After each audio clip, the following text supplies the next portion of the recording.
நம்மளுடைய கண்களுக்கு இப்போ தெரிகிற இந்த பிரபஞ்சம் அது இப்போ நடக்கிற நிகழ்ச்சியே கிடையாது. அது கடந்த காலத்துடைய வெளிச்சங்கள். அதுலேயே ஆயிரக்கணக்கான வருடங்களுக்கு முன்னாடி நடந்த ஒரு ஃபிசிக்கல் ப்ராசஸ் இந்த உண்மை முழுசாக நமக்கு புரிய வைக்க ட்ரை பண்ணுது. அதை நம்ம புரிஞ்சுக்கணும்னா பூமியிலிருந்து சுமார் 6500 ஒளியாண்டுகள் தூரத்தில் இருக்கிற ஒரு மிகப்பெரிய கேஸ் ஸ்ட்ரக்சருக்குள்ளே நம்ம என்டர் ஆனோம். அங்கே எந்த வெடிப்பும் நம்ம காதில் கேட்காது. ஆனால் ஃபிசிக்ஸ் அங்கே தொடர்ந்த வேலையை பார்த்துட்டே இருக்கும். இது ரொம்ப ரொம்ப பிரம்மாண்டமான ஒரு கேஸ் ஸ்ட்ரக்சர். உங்கள் எல்லாத்துக்குமே கண்டிப்பாக இதோடைய பேரை சொன்னால் உங்களுடைய மைண்டில் அது எப்படி இருக்குன்ற அதோடைய உண்மையான புகைப்படமே உங்கள் மைண்டில் ஓடும். அது பேர் தான் தி பில்லர்ஸ் ஆஃப் கிரியேஷன். இந்த இடத்துக்கு இப்போ நம்ம போகலாம். அதை பற்றி பல தகவல்களை நம்ம பார்க்கலாம். வீடியோ லைக் பண்ணிட்டு பாருங்கள்.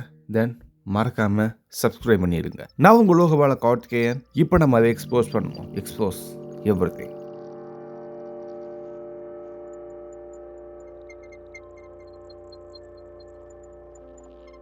பில்லர்ஸ் ஆஃப் கிரியேஷன் அப்படிங்கிறது ஒரு தனி நெபுலா கிடையாது. அது ஈகிள் நெபுலா அப்படின்ற ஒரு மிகப்பெரிய ஒரு ஸ்டார் ஃபார்மிங் ரீஜியனில் உள்ளே இருக்கிற ஒரு டென்ஸான கேஸ் காலம்னு சொல்லலாம். இந்த ஈகிள் நெபுலா நம்ம மில்கிவே கேலக்சியில் தான் இருக்குது. இது சாஜிட்டேரியஸ் கான்ஸ்டலேஷனுக்கு பக்கத்தில் இருக்குது. கேலக்டிக் பிளானுக்கு ரொம்ப ரொம்ப பக்கத்தில் இருக்குது. நம்ம பூமியிலிருந்து சுமார் இந்த ரீஜியனுடைய தூரம் 6500 ஒளியாண்டுகள். அதாவது இப்போ நம்ம பார்க்குற வெளிச்சம் 6500 வருடங்களுக்கு முன்னாடி அங்கேருந்து கிளம்பின ஒரு வெளிச்சம்ன்றதை நம்ம புரிஞ்சுக்கணும். இந்த வெளிச்சம் பூமிக்கு வர்றப்போ நம்ம மனிதனுடைய சிவிலைசேஷன் கூட இங்கே உருவாகவே இல்லை. இந்த பில்லர்ஸ் ஆஃப் கிரியேஷனுடைய ஃபிசிக்கல் ஸ்ட்ரக்சர் நம்ம பார்க்குறதுக்கு ரொம்ப சாலிடாக தெரிஞ்சாலும் அது முழுசாக ஒரு கேஸ் அண்ட் டஸ்ட்னால இருக்குது. அதில் முக்கியமான கேஸ்னால் ஹைட்ரோஜன் கேஸ், அதுக்கப்புறம் ஹீலியம். அதோட மைக்ரோஸ்கோபிக் அளவில் சிலிக்கேட் டஸ்ட்டும் அதோடைய கிரெயின்ஸும் ரொம்ப அதிகமாக இருக்குது.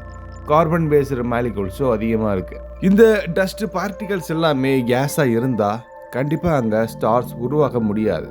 அதனால் டஸ்ட்டு தான் கேஸை கூல் பண்ணுது. கிராவிட்டிக்கு இது கொலாப்ஸ் ஆகிற அளவுக்கு ரொம்ப எனர்ஜி லாஸை கொடுக்குது. இந்த பில்லர்ஸில் ஒவ்வொன்றும் நம்மளுடைய சூரிய குடும்பத்தோட பல மடங்கு பெருசு.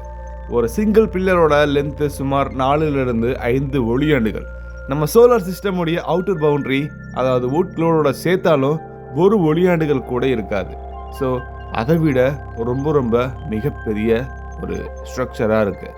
நம்ம சூரிய குடும்பம் அதில் இருந்தால் பில்லருக்குள்ளே வச்சா அந்த தூசிக்குள்ளே தான் ஒரு தூசி இருக்கிற மாதிரி இருக்கும். இந்த ஸ்ட்ரக்சர் உருவானதுக்கான காரணம் கிராவிட்டி மட்டும் கிடையாது. ரேடியேஷன் ப்ரெஷர் கூட ஈக்குவாலிட்டி இம்பார்ட்டன்ட் ஈகிள் நெபுலாவை ரொம்ப ரொம்ப மையப்பகுதியில் ஏற்கனவே உருவான ஒரு மேசிவ் ஸ்டார்ஸாக இருந்திருக்கு.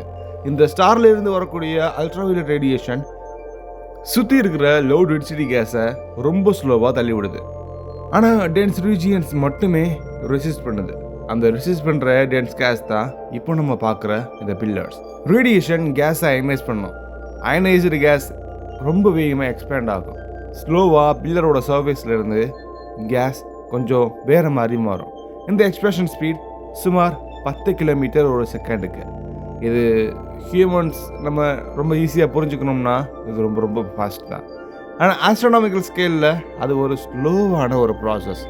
இந்த பில்லர்ஸோட அதுக்குள்ளே ஒரு எக்ஸ்டர்னல் ரேடியேஷனுக்கு ஒரு ஷீல்டாக ஒரு ரீஜியனில் கேஸ் டெம்பரேச்சர் ரொம்ப கம்மியாக இருக்குது.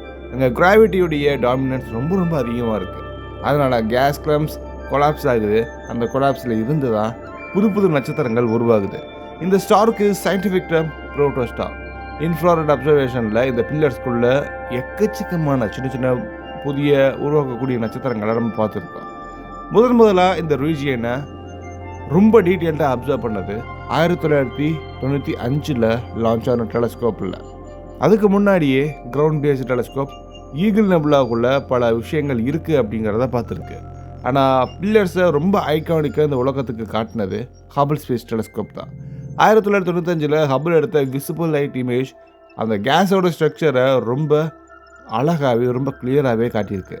அந்த இமேஜ் சயின்டிஃபிக் டேட்டா மட்டும் கிடையாது, அது இந்த ஒட்டுமொத்த ஆஸ்ட்ரோனாமியோடைய பப்ளிக் அண்டர்ஸ்டாண்டிங்கை ஒட்டுமொத்தமாக மாற்றின ஒரு இமேஜாக இருக்குது. அதுக்கு பின்னாடி இன்ஃப்ராரெட் அப்சர்வேஷனில் இருந்து வந்தது. இன்ஃப்ராரெட்டில் பார்க்கும்போது டஸ்ட்டுக்கு பின்னாடி மறைஞ்சிருக்கக்கூடிய ஸ்டார்ஸ் எல்லாமே ரிவீல் ஆச்சு. அதுலேருந்து ஒரு விஷயம் ரொம்ப கிளியர் ஆச்சு. பில்லர்ஸுடைய சர்ஃபேஸில் டிஸ்ட்ராக்ஷன் நடந்தாலும் அதுக்கு உள்ள கிரியேஷன் எந்த விதமான பாதிப்பு இல்லாமல் ரொம்ப அழகாக போயிட்டுருக்கோம். ஒரு முக்கியமான ஒரு கேள்வி, இந்த பில்லர்ஸ் இன்னும் இருக்கா அல்லது அழிஞ்சு போச்சா? இன்ஃப்ராரெட் அண்ட் எக்ஸ்ரே அதோடைய டேட்டா படி ஈகிள் நெபுலாவுக்கு பக்கத்தில் இருக்கக்கூடிய ஒரு சூப்பர்னோவா எக்ஸ்ப்ளோஷன் நடந்திருக்கலாம். அந்த எக்ஸ்ப்ளோஷன்லேருந்து வந்த ஷாக் வேவ் பில்லர்ஸை கண்டிப்பாக ரொம்ப பாதிக்க வாய்ப்புகள் இருக்குது. ஆனால் அந்த ஷாக் வேவ் எஃபெக்ட் நம்ம பூமிக்கு இன்னும் ஃபுல்லாக ரீச் ஆகலை. அதனால் இப்போ நம்ம பார்க்குற பில்லர்ஸ் ஒரு பழங்கால வெளிச்சம் அப்படிங்கிறனால ஃப்யூச்சரில் அது கிராஜுவலாக டிஸப்பியர் ஆகிறதுக்கு வாய்ப்பு இருந்துச்சுன்னா நம்ம கண்ணுக்கு தெரியலாம். அது ஃப்யூச்சரில் இந்த ஒட்டுமொத்த நெபுலாவுடைய சைஸ் சுமார் 70 ஒளியாண்டுகள். அது ரொம்ப ரொம்ப வேகமாக எக்ஸ்பேண்ட் ஆகுது. அதுக்குள்ளே நூற்றுக்கணக்கான நட்சத்திரங்கள் ஆல்ரெடி ஃபார்ம் ஆகிடுச்சு. ஆயிரக்கணக்கான நட்சத்திரங்கள் ஃப்யூச்சரில் ஃபார்ம் ஆகும். அதுக்கான பொட்டென்ஷியல் ரொம்ப அதிகமாக இருக்குது. ஒரு ஆவரேஜ் ஹியூமன் லைஃப் டைமுக்குள்ளே இந்த சேஞ்சஸ் எதுவுமே நம்ம கண்ணுக்கு தெரியாது. ஆனால் ஃபிசிக்ஸுடைய ஸ்கேலில் இது ஒரு டைனமிக் என்விரான்மெண்ட். இப்போ ஒரு இமேஜினேஷன், ரொம்ப ரொம்ப ஃபாஸ்டான ஒரு ஸ்பேஸ் கிராஃப்ட், வாயேஜர் 1 மாதிரியான ஒரு ஸ்பேஸ் கிராஃப்ட் இந்த பில்லர்ஸ் ஆஃப் கிரியேஷனுக்கு போகணும்னா அதுக்கு சுமார் 70,000 ஆண்டுகள் அதுக்கு மேலே கூட எடுத்துக்கலாம். அதுவும் அதோடைய ட்ராவல் ஸ்ட்ரைட் லைனில் இருக்குது அப்படின்னு எடுத்துக்கிட்டால் இப்போ நம்ம சொன்ன அந்த டைம்குள்ளே வரும். நெபுலாவோட ஸ்ட்ரக்சர் கண்டிப்பாக எவால்வ் ஆகிட்டே இருக்கும். இந்த பில்லர்ஸை பார்க்குறப்போ இது ஒரு கலையுடைய வெளிப்பாடு, இது ரொம்ப ஆர்டிஸ்டிக்கான ஒரு இமேஜ் அப்படின்னு நம்ம பார்க்கக்கூடாது. அது gas dynamics, radiation physics, gravity, thermodynamics எல்லாமே சேர்ந்து வேலை செய்கிற ஒரு மிகப்பெரிய லேபாக நம்ம பார்க்கணும். நட்சத்திரங்கள் எப்படி பறக்குது, ஸ்டில்லர் ஃபீட்பேக் எப்படி என்வரான்மெண்ட்டை ஷேப்பாக ரொம்ப அழகாக பண்ணுது, இந்த பல கேள்விகளுக்கு ரொம்ப டைரெக்டாக ஆன்சர் தர்ற இடம் தான் இது.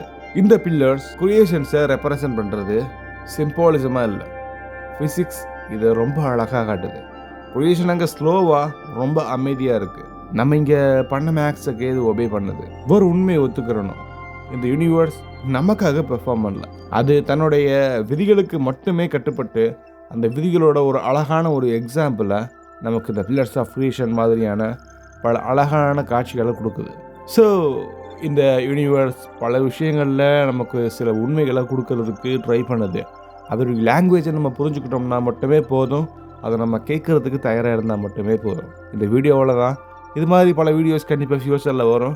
நீங்கள் வானத்தில் பார்க்குற சில ஒளிகள் நம்ம சேனலில் கண்டிப்பாக ஃப்யூச்சரில் இருக்கிறதுக்கான வாய்ப்புகள் ரொம்ப அதிகமாகவே இருக்குது. பட் அதுக்கான சப்போர்ட் நீங்கள் தான் எனக்கு கொடுக்கணும். இதே மாதிரி பல வீடியோஸ்க்கான என்கரேஜ்மெண்ட் நீங்கள் கொடுக்குற அந்த லைக் அண்ட் சப்ஸ்கிரைப் அண்ட் அதோடைய கமெண்ட்ஸ் தான் எனக்கு ரொம்ப முக்கியமாக இருக்குது.